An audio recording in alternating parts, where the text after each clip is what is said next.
Muy bien, vamos a hablar de riesgos sobre los ETFs que podemos tener nosotros a la hora de invertir en ETFs, que hay que considerarlos, que no se habla mucho de los riesgos de los ETFs que también hay. ¿Qué ocurre cuando una gestora decide liquidar un ETF en el que tenemos una posición abierta? Os expongo a continuación los hechos, los argumentos que sostiene la gestora y cómo proceder fiscalmente en este caso. Si el hecho mencionado sucede, el broker de giro actúa de la siguiente manera. Primero, vende de manera forzada la posición a precio cero. Tantas acciones por cero igual a 0 euros. Tela. Segundo, se abona el valor liquidativo que corresponda. Esto que voy a decir es importante. Entre el primer paso y el segundo paso hay un tiempo de distancia. Por lo tanto, calma. Con un proceso de liquidación tenemos que estar informados y eso es lo que vamos a hacer a continuación.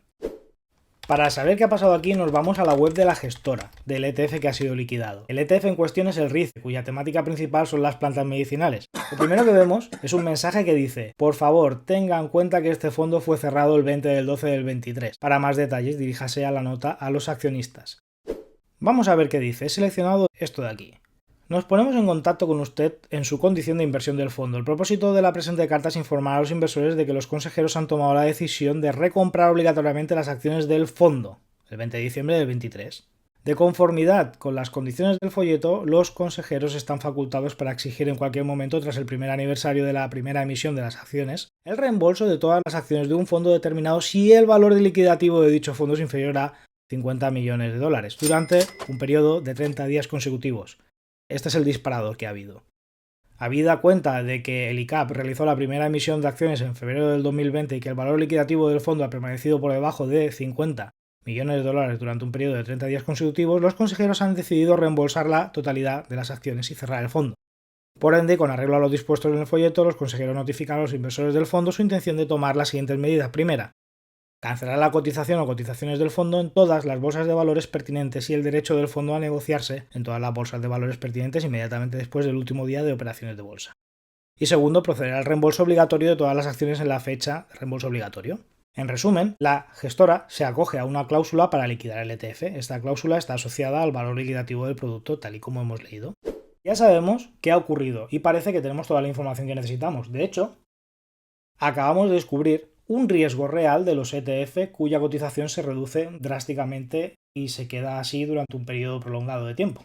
Ahora la pregunta sería: ¿cómo declaramos esta venta en la declaración de la renta? Para proceder en el modelo 100 necesitamos, por un lado, el valor de adquisición y por otro lado, el valor de transmisión. El valor de adquisición es el valor total de todos los paquetes comprados, mientras que el valor de transmisión, yo soy de la opinión de emplear el valor liquidativo. De esta manera, lo que comunicamos a Hacienda es la variación patrimonial resultante.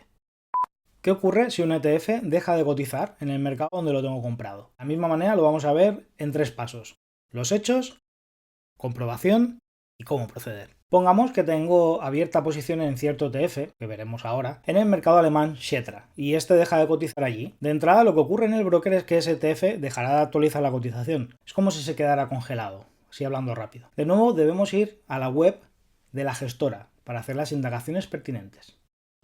El ETF que tomamos como ejemplo, en este caso, es uno que replica el índice Nikkei. ¿Dónde podemos ir para realizar la comprobación? Haremos scroll abajo hasta que encontremos el apartado donde la gestora indica en qué mercado se está ofreciendo el producto.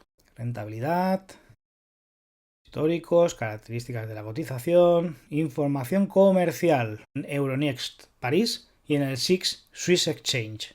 A la vista está que ya no cotiza en el Xetra alemán, aquí no sale reflejado, por lo tanto no está cotizando en el Xetra. Esta es la comprobación que necesitamos hacer para afirmar lo que sospechábamos. ¿Por qué la gestora toma este tipo de decisión? Pues podemos suponer que es un tema de rentabilidad. La gestora puede dejar de ofrecer su ETF en determinado mercado si no cumple con sus expectativas. A fin de cuentas, esto es un negocio. Estamos ante un riesgo real de los ETFs, sobre todo si son muy específicos o temáticos.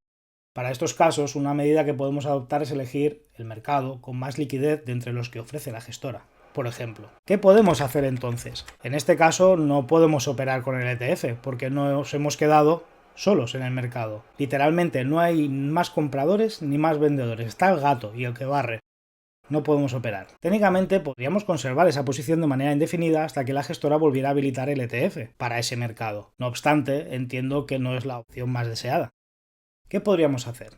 Podemos contactar por mail con el broker y solicitar un traspaso interno de la posición para cambiarla de mercado. La única pega es que tiene un coste según tarifas, pero pondría solución a nuestro problema.